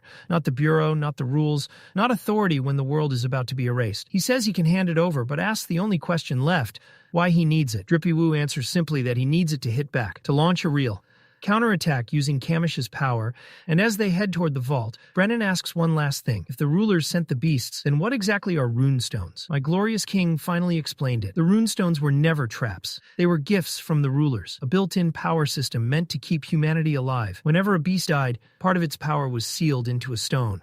Also, humans wouldn't get wiped the moment the real war began. Brennan listened, then asked the only question that mattered. Could a single runestone really stop all of this? Jinwoo didn't hesitate. He said he had to try. With the stone secured, Jinwoo made one last stop. Lady Selner took one look at him and said it plainly. He wasn't just carrying darkness anymore. He had become it. She asked who he really was now, and he answered that nothing had changed. He'd simply accepted what she'd already seen. He asked if she could still see the future, if she could tell him what was waiting. The moment she touched his hand, tears fell. She asked how he planned to carry all of this alone, whether he really intended to sacrifice everything for everyone else. Jinwoo stood up and said at least he could still reach the end. That was enough. Selner warned him that no one would remember him, that it would be a lonely fight with no praise, no legacy. Jinwoo was already walking away. Not long after, he stood atop a tall building and made a call. Mommy Cha answered, asking if it was really him. He apologized for being gone so long. She said it was fine, that they'd both been busy. He told her they'd meet again soon, and she asked him to promise he'd come back. Jinwoo promised. Across the world, hunter alliances mobilized. Asia, Europe, Africa, China, hundreds of thousands gathering, ready to fight back. In Canada, the Monarch of Destruction stood atop a mountain of corpses like it was his throne. Antares released a mana wave so massive, the entire planet felt it, broadcasting his location and daring Jinwoo to come. He said he'd already killed millions, and asked how long Jinwoo planned to keep running. My glorious king felt the wave, and answered with the words Antares wanted to hear. He was coming. Back in Canada, Dragon Daddy lounged on a ruined skyscraper like he hadn't just erased 10 million lives, and called it stress relief. He wondered why Jinwoo stayed silent after such a provocation. After an entrance like that, the man should have appeared already. Then he shrugged it off, assuming Jinwoo was cooking something. Right as that thought crossed his mind, a nuclear strike slammed into him, and he looked away like someone sneezed nearby. One nuke did nothing, so the army unloaded everything, missiles raining down in a full combo attack. When the smoke cleared, no one could confirm the kill, because confirming a Dragon King's death isn't exactly simple. Then the sky darkened. Two massive eyes opened like the final boss loading screen. Antares revealed his true form, muttering about boredom before erasing the entire army without effort. Meanwhile, inside the fortress the Shadow Army built, Jinwoo sat quietly, thinking ahead. He noticed a small note Beru left on the wall and smiled like a proud older brother. Beru burst out crying because he already knew what was coming. Bellion rushed in, warning him not to do anything reckless, with Igris backing him up like a worried parent. My glorious king looked at them and dropped the most protagonist line imaginable, that some dangers are worth facing. He asked Bellion what Ashbourne would do. Bellion answered that nothing would stop him. That was when everyone realized Jin-Woo was about to do something insane. They dropped to one knee. Bellion swore loyalty to the very end. Jin-Woo rose, ready for war. Bellion asked if he wanted to call his family. Jin-Woo refused. Hearing their voices would break him. Cut to the battlefield. A dragon obliterated a plane midair. One pilot ejected and survived, only to land in pure hell. Demons everywhere, fire and blood flooding the streets. A monster charged him. He emptied his weapon into it and nothing happened. Just as despair set in, Jinwoo erased the monster like it was trash. He told the pilot to run, then faced the incoming horde alone. One swing, gone, no hesitation. He called it the first step and began raising the fallen as shadows.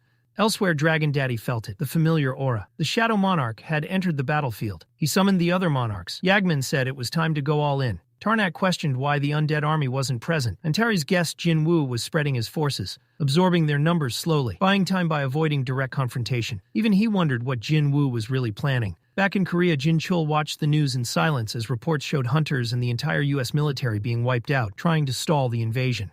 If even America's firepower meant nothing, what chance did anyone else have? All that remained was prayer. But for what? A miracle, a cheat code, a divine patch update. My glorious king. Back on the battlefield, the situation was only getting worse. Hundreds of fresh shadow soldiers tore themselves out of the ground and surged forward like death on autopilot. The battlefield drowned in darkness until a sudden pulse of purple split the void. Mr. Aura Farmer had entered the chat. He carved through enemies without slowing down, killing them and turning them into shadow soldiers mid-stride like it was basic muscle memory. Then a massive monster landed a punch so heavy it cracked the ground itself. Everyone watching thought that was curtains. But nope, Drippy Woo stepped out of the dust cloud looking even fresher than before. He blurred forward, sliced the monster's leg clean off, and let the shadows dogpile the rest. As he caught his breath, he looked up and froze. The sky was crawling with dragons, wings blotting out the horizon. The army of doom had arrived, but something wasn't right. Dragon Daddy wasn't there. Jinwoo realized it instantly. They were holding back. Fine by him. If they wanted to hide, he'd give them a reason to stop. He raised the fallen giant as a shadow and sent it charging into the sky like a living missile. It smashed through dragon after dragon before a massive fireball erased it completely. Then the real problem showed up. A colossal dragon descended, roaring about how no one who defied Dragon Daddy ever lived. It declared itself his loyal servant and prepared to unleash hell. Too bad it never noticed Drippy Woo already behind it. The dragon turned just in time to see the blade flash. One clean slice, head gone, instantly finished. That was Jinwoo's response to the so-called Army of Doom. Somewhere deep in the void, Antares felt his dragons getting erased and muttered what was already obvious. The Shadow Monarch was growing stronger by the second. Waiting was no longer an option. He abandoned the plan on the spot, ordered the Monarch of Transfiguration to stay back and prep the ambush, and decided to hunt Drippy Woo himself. The sky fractured as portals tore open like it was raid day. Antares made it clear. Jinwoo wasn't leaving alive. On the ground, chaos ruled. The military tried to hold the line, but their guns might as well have been toys. Bullets bounced, did nothing. The commander issued the most desperate order imaginable. Keep firing. Aim for the legs. No one listened. They were too busy dying. The monsters closed in, and the slaughter began. Just as an ogre lunged at the last surviving squad, a massive fist shattered its jaw midair. That was when the battlefield gained a new main character. Thomas Andre had landed. He told the soldiers he'd seen bigger clowns than these in dungeons before, and none of them were real threats. Hope came roaring back. The troops started believing they might actually survive. Then the air shifted. Thomas turned as a voice echoed, one that clearly never skipped Ego Day. Tarnak, the monarch of the steel body, emerged wrapped in smoke and arrogance. He sized Thomas up and mocked him, calling him the same punching bag who almost got folded by the beast monarch. He claimed snapping him would take seconds. Thomas didn't flinch. He said he didn't care for complicated nonsense. That's when the shadows moved. Bellion stepped in beside Thomas, radiating pure menace. Tarnak froze. The shadow army was already there, and he hadn't sensed a thing. He tried to warn the others, but Tusk appeared like a magical bouncer and shut that down instantly. Tarnak finally realized this wasn't Jinwoo's usual style. No speeches, no dramatic entrances, just pure strategy. That realization enraged him. He began transforming, screaming that this wasn't how monarchs were meant to fight, that Drippy Woo didn't deserve the crown. That's when Beru stepped forward, mana exploding off him. He demanded Tarnak take those words back, because disrespecting his king was unforgivable. Tarnak refused. Fully transformed, towering over Beru, he prepared to turn the battlefield into a personal execution ground.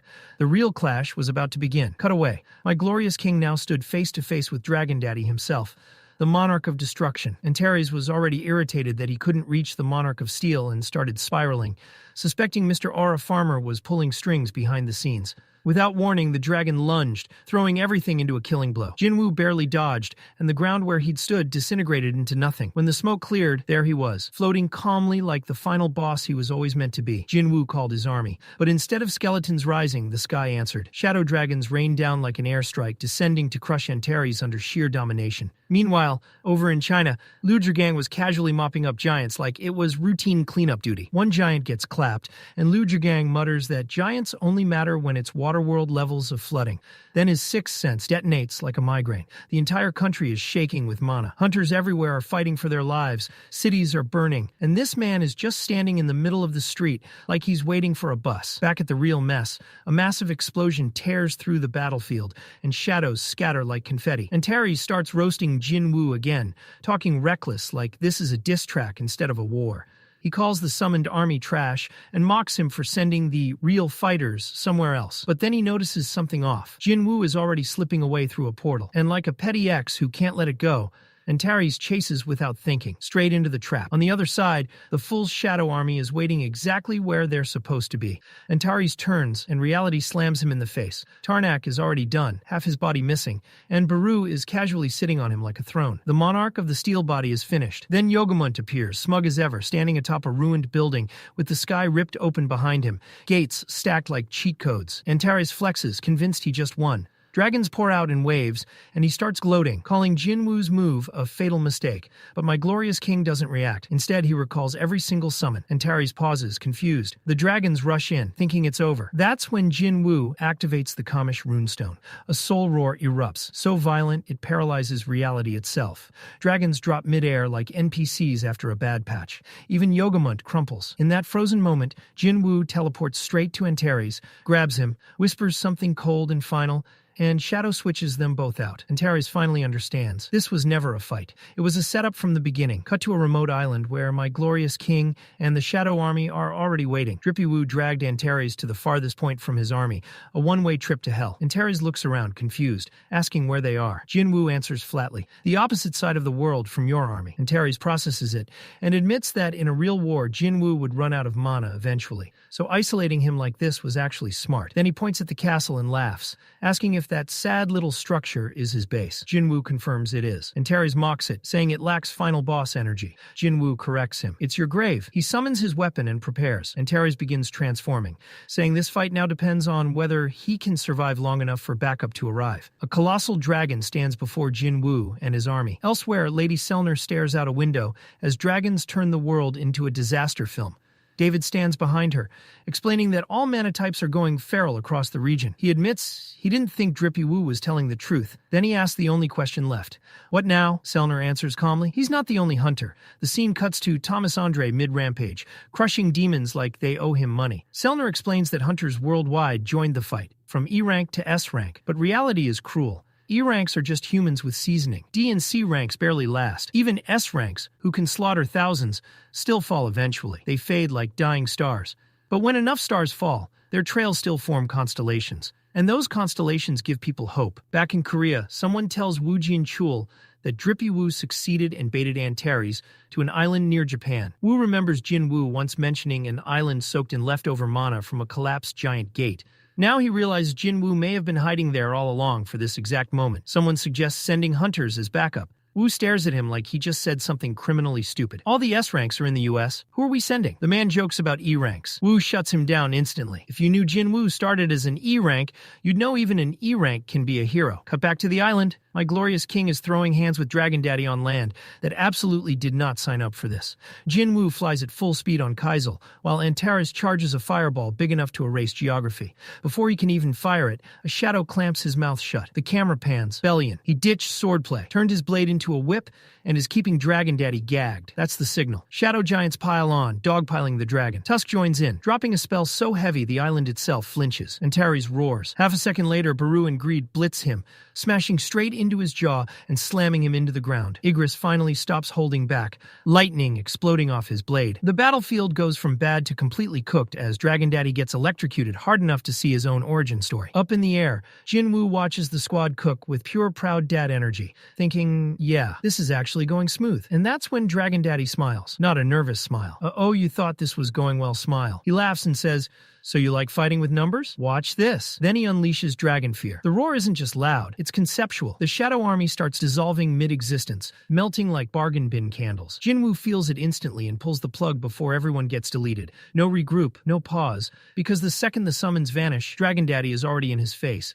Fire erupts. Kaizul gets erased like he never mattered. The island gets flashbaked, and when the smoke clears, Dragon Daddy is standing there like he just finished a concert. He tells Jinwoo this right here, is the real thing. Then comes the villain resume. Built for war, king of dragons, monarch of destruction, apex of apexes. Jinwoo realizes something cold in his gut. Even the giant king's death mana wouldn't have tanked that. If his soldiers took it head on, it would have been a wipe. Dragon Daddy shifts back into humanoid form and lands casually. No hostility. Says he could have broken free earlier, but didn't. He was impressed. Wanted a monarch-to-monarch conversation. Then he drops the lore bomb. The real enemies aren't on the ground. They're in the sky. The rulers are hunting monarchs, and that includes Jinwoo. Then he offers a deal. Says Jinwoo's different from Ashbourne. Says he saw hope in his abilities. Promises his family lives, his land stays safe, even offers to leave if needed. Tells him not to be king of a few hills. Be king of the planet. Holds out his hand like this is some final anime alliance arc. If they fight the rulers together, peace becomes possible. Jinwoo laughs, cold. Says your eyes are screaming murder, and you expect me to believe you? Antares stares, then drops the act. Says that was the last mercy he had. Tells Jinwoo to prepare for real war. No warning.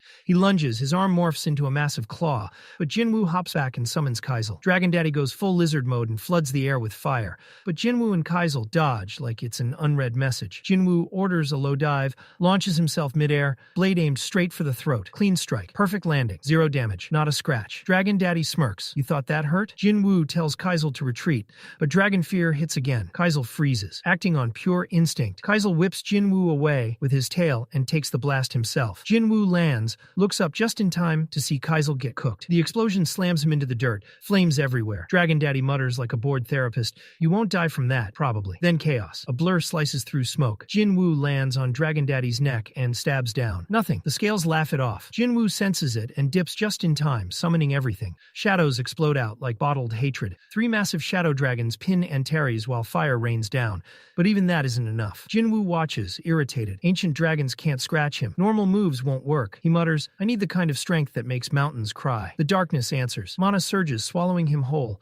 Like the universe was waiting. Antares crushes the shadow dragons and scoffs. Is that all? Then he turns and freezes. Jinwoo isn't just standing there anymore. He's wrapped in darkness so vast it drowns the battlefield. The world goes quiet. Antares stares. What is that? What are you planning? Jinwoo's voice shakes the land. This is the armor of darkness. Every living thing will see this and know who I am. The power keeps rising, past limits, past logic. Antares feels it and panics. Astralization, impossible, forbidden.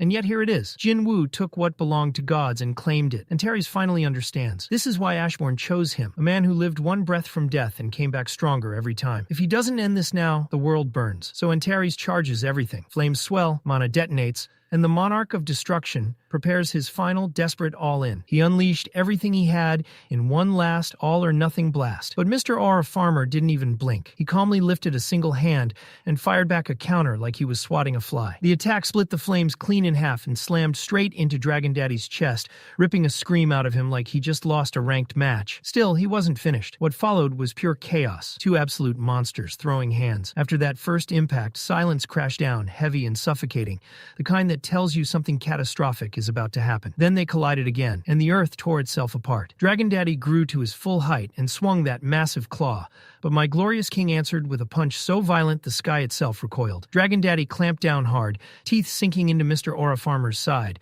and hurled him through the air like trash. The landing cratered the ground like a building had been dropped. Getting up already hurt like hell, but Dragon Daddy wasn't done. Another blast of fire came roaring in. Drippy Woo dodged by a hair, but not clean enough. The flames tore his arm clean off, blood spraying everywhere.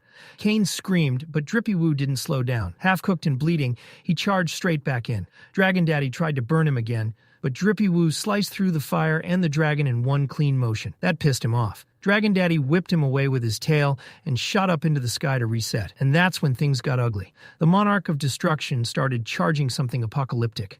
When it fired, the battlefield vanished, erased into dust and ruin. Then, from the smoke, a spear of pure shadow ripped through the air and impaled one of Dragon Daddy's wings. The scream echoed like it shook the heavens.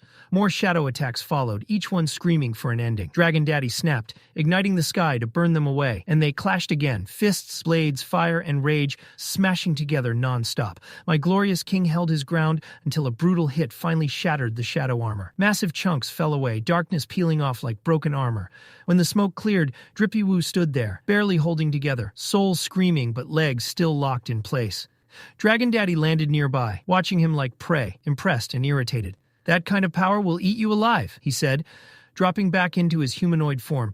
Like this was still a warm-up. "One last offer. Join me or get erased." Mr. Aura Farmer stood up, bleeding but unbroken, and said, "No, I don't stand with monsters." That snapped something. Dragon Daddy summoned a blade. "Fine, then die." They rushed each other again, air cracking with every movement. As they fought, Dragon Daddy ran his mouth, saying the Monarch of Transfiguration was already tearing apart everything Jinwoo cared about. That heroism always fails. Their blades clashed again and again, each strike shaking the world. Then came the jab meant to finish it, reminding him that even a king of death was still human.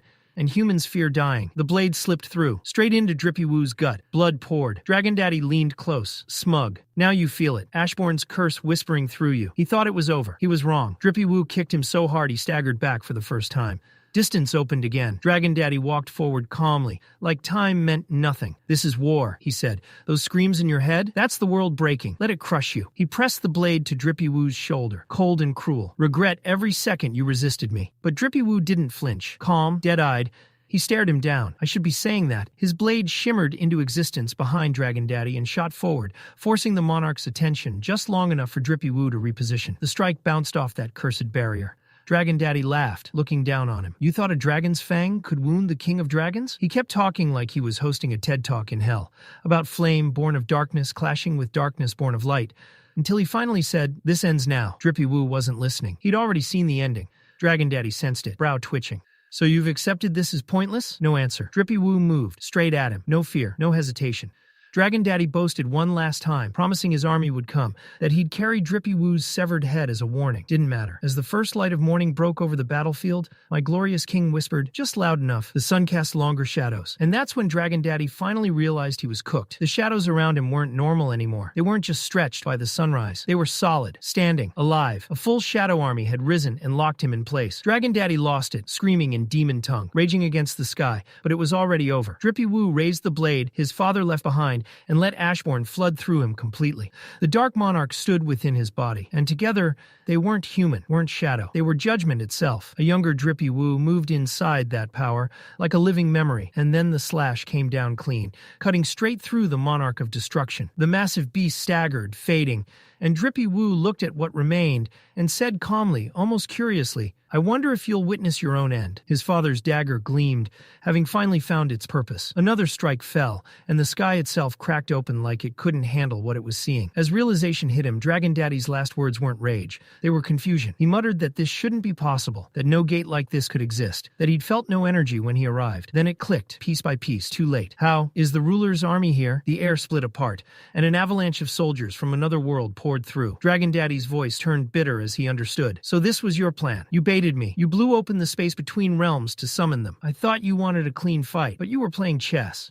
Jinwoo finally spoke, calm and sharp. "There was a way. The ruler's vessels never left. Their connection remained." Dragon Daddy's face fell as the truth crushed him. "You found a way to win the war even if you lost the battle. You were never trying to defeat me. You were trying to defeat all of us. I lost because I was obsessed with myself." Then Jinwoo dropped the final blow to his pride. "You were the one who told the Monarch of White Flames and the Beast to jump Ashbourne, right?" Dragon Daddy hesitated. "Was it the White Flame who told you?" Jinwoo didn't answer. He just raised his middle finger and said, "Ashbourne wanted me to send his regards." With a roar, Dragon Daddy lunged forward with everything he had left, but it didn't matter. The ruler's army descended like divine punishment, impaling him mid-charge. Above him, the sky split open, and blinding light hovered like it owned reality itself, staring straight down at him. Dragon Daddy was already breaking apart, and as his body turned to dust made of regret and bad decisions, he admitted the world had been drowned in too much light and too much darkness, and he never really stood a chance. He said he'd wait in true eternal rest, not that fake dream world. Jinwoo answered coldly that they'd meet again, then dipped like a final boss carrying depression and god-tier resolve.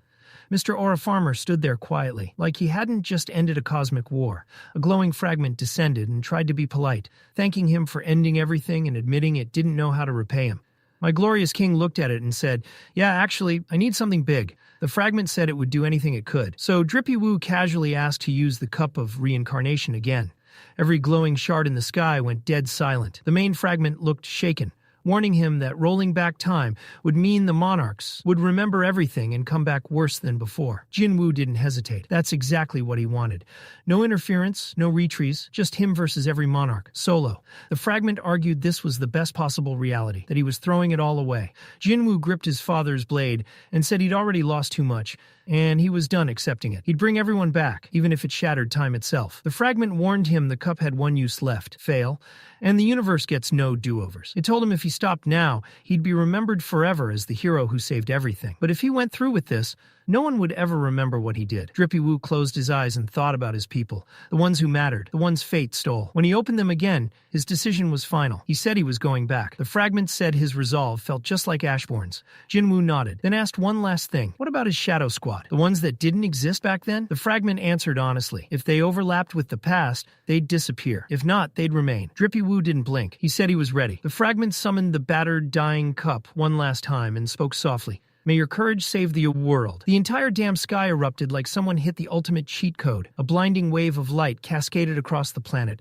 visible from Jinho to Mamicha, from Liu to Beck to Andre, and every poor schmuck stuck in the fallout of Jinwoo's insane decision. People across continents stared up, mouths agape, as time itself cracked and quaked like it had a vendetta. But none of them had any clue this was the exact split second my glorious king made the choice to shoulder the world alone. One more impossible time. The light swallowed everything, searing across mountains, oceans, and cityscapes, then slowly faded. Silence fell, heavy, tense, like the world was holding its breath. And then, boom, we're suddenly back in Jinwoo's apartment, like nothing in the past eon had even happened. His mom is alive, humming in the kitchen, doing normal mom things, blissfully unaware that her son just flirted with multi-timeline annihilation. She tells little Jinna to go wake up her dumbass brother, like she doesn't know he's already up, staring wide-eyed like he just got dropped into a glitchy simulation. Little sister barges in all sunshine and smiles, only to find her big brother already lost in that "did I just survive hell?" stare. Mom's cooking, dad's alive, reading a newspaper like nothing happened, like he didn't vanish for half his damn childhood. And Jinwoo, my glorious king, loses it right there, breaks down crying in front of them. They blink at him, confused, thinking he stubbed a toe or watched a sad anime. He mutters something about a nightmare. But this isn't fiction. This man just lived through hell, watched too many people die, fought wars across timelines, survived apocalypses that would make gods weep. This is his reset, his one shot to fix what's broken, and he swears he's taking it. He knows it won't last. Monarchs are already scheming, building gates, planning the next apocalypse. But for a fleeting moment, maybe he can just be human, happy. 5 damn minutes, no collateral. Later, Mom finds a note on the table while tidying up, a few scribbles, and he's gone. My boy had business. Cut to Beru and Bellione, stacking demon corpses like it's some kind of twisted sport. Maybe it is. They're chilling in the ruins when 2 figures appear. It's Jinwoo. The look in his eyes screams war-worn exhaustion. Silence stretches unnaturally around him. He mutters how the world feels empty without the chaos, how he's already crushed the Monarchs, even that transfiguration freak who kicked all this off. Turns out he's been grinding in the dimensional rift for 27 years straight, while the real world barely ticked 2. That slow drip of time gave him space to finish the damn job. Now, only Dragon Daddy and his Legion of Destruction remain. Jinwoo sits amidst the carnage, a mountain of corpses, contemplating his family. Is Mom okay? Jinna growing taller? Maybe he should wait to drop the "I fought through timelines and apocalypse hell to bring you pancakes" bomb. Even monsters would hesitate with that kind of reveal. Silence presses in. Then Bellion rolls up, all Grim Reaper vibes, and drops "Fields clean. Nobody left breathing." My glorious king rises, summoning shadows from every corpse, like he's collecting overdue rent. Beru and Bellion by his side. Time to finish this war once and for all. Cut to Dragon Daddy, sitting smug on his throne amid fire and shattered dreams. A minion suggests retreat. Dragon Daddy laughs. Nah, this ends here. Shadow Monarch or bust. He even gives props for the 4D chess-level time cut play. Props noted. But before his villain monologue can finish, shadows crawl through his throne room. Dragon Daddy stands. Final boss energy activated. Fate in his eyes. One of them goes dirt-bound today. He drops titles like Confetti, Dragon Daddy, Monarch of Destruction. Then asks the single dumbest boss fight question ever. What's your name? Jinwoo stares him down. Doesn't care about theatrics. Doesn't flinch. That's my name, he says. No fanfare. Just pure icy menace. Dragon Daddy's ego wavers for a split second. Nothing more to say. Cut to black. Armies clash behind them. The world watching this apocalyptic dance. Meanwhile, real-world chaos hits maximum overdrive. 2 years since the rift closed, and Norma Selner, top-tier prophet, doomsday specialist, breaks into national news, like she just hacked reality. A monster is coming, she declares. Not any monster. A literal walking apocalypse. Army of the dead in tow. Normally, people call that BS. But she's the one who called political assassinations, hostage crises, market collapses, accurately. The world listens. Her warning hits harder than a nuclear blast. Then, above Seoul, the skies crack. A massive black gate blankets the city. Shadows crawling like sentient tar. People gather under it, helpless, sheep to the slaughter. Silence. No monster erupts. No screams. Just ominous emptiness. And in that hush, behind the crowd, like some grim reaper on shift, Sung Jin-Woo, back from the abyss, radiating Shadow Monarch energy. He touches down, and yes, someone is waiting. Flowers in hand, one of the rulers, shiny and dramatic, holding a bouquet like he's about to propose at a parent-teacher night. Smiles like a proud dad. Welcome back, my glorious king, or should I call you Shadow Monarch? Then, because the universe loves chaos, this glowing LED stick wannabe throws shade. Didn't expect Drippy Woo to show up looking like a middle school dropout? And just like that, hype levels are officially off the charts. My glorious king clapped back immediately, saying he skipped the beard on purpose, because apparently a walking apocalypse with a full beard might traumatize the kids. He even joked that nobody thought Sung Jin-Woo would survive trying to solo the end of existence. Yet here he was, alive, breathing, and standing like a problem nobody knew how to solve. But Jinwoo wasn't about to let this shiny bouquet man turn it into a therapy circle. He locked eyes with him and dropped the real question. You didn't come all this way just to hand me flowers, right?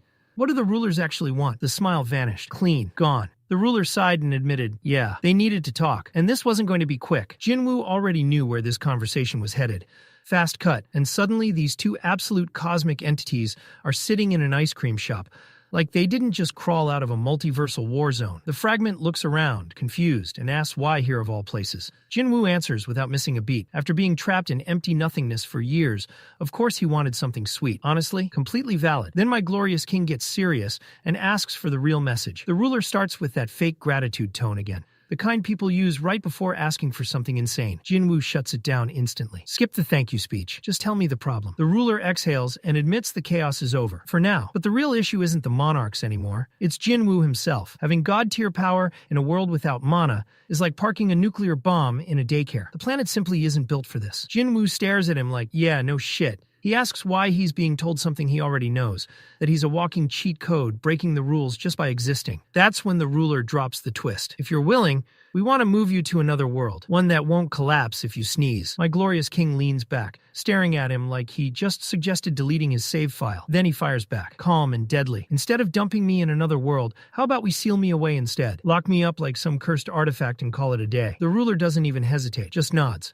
That's also an option, and right there the vibe flips, hard. The glowing mascot's expression shifts from calm to full-on panic. Jinwoo narrows his eyes. He straight up asks if the rulers are planning to erase him now that he's finished saving their world. The fragment panics and pulls out proof like that's going to fix anything. He shows him a news article. Lady Selner front and center, eyes glowing, acting like the neighborhood apocalypse oracle. The headline basically screams a monster is coming. The end is inevitable. Jinwoo doesn't even wait for the explanation. He connects the dots instantly. My return triggered her powers, didn't it? Weak nod. Confirmation. Apparently just brushing against Jinwoo's existence turbocharged her foresight. That's how broken my glorious king is. He comes back from the abyss, and people start leveling up just from proximity. Jinwoo goes quiet, tells the ruler they'll talk later, dismisses him like a king ending court. The fragment bows and leaves, relief written all over his glowing face. Now Jinwoo's alone, sitting in an ice cream shop with a half-melted sundae and the weight of the universe on his shoulders. A living nuke with no launch codes. He starts wondering if everyone has a purpose, and his was to end the Monarch War, then what is he now? The mission's complete, but the power's still here, heavy, directionless. Then something snaps him out of it. A girl passes by the window. Jinwoo freezes. Full system error. His eyes widen like he just saw a ghost that smells like strawberries and destiny. He bolts outside without thinking, pulled forward like gravity just rewrote itself. In his head, doubt still whispers. Maybe he should leave this world behind. Maybe he's just leftover code in a finished game. Then he sees her, Cha-Hai-In, standing there like fate finally gave up on subtlety. She's casually sniffing the air, thinking ice cream smells incredible, while Jinwoo's entire worldview collapses in slow motion. He watches her, and something clicks. He remembers everyone he fought for, everyone he protected when nobody asked him to. For the first time, it's not about saving the world. It's about staying in it, staying for the people who love him, for the people he still loves. That's enough, more than enough. When Cha-Hai-In finally turns toward him, they just stand there, saying nothing, saying everything. No bloodlust, no war, no destiny screaming in their ears. Just two people existing in the same moment. Sung Jinwoo stands there like a man who just survived the end of time, and discovered something better than power. He thinks maybe Earth isn't so bad after all. Across the street, Cha-Hai Inn stands frozen near a snack stall, sniffing the air like it's her first time experiencing happiness. Jinwoo watches her and tells himself he still has people here, people worth staying for, and maybe he'll find even more reasons not to leave. Their eyes meet. For once, neither of them looks like they're about to kill a god. And just like that, the solo leveling story officially ends.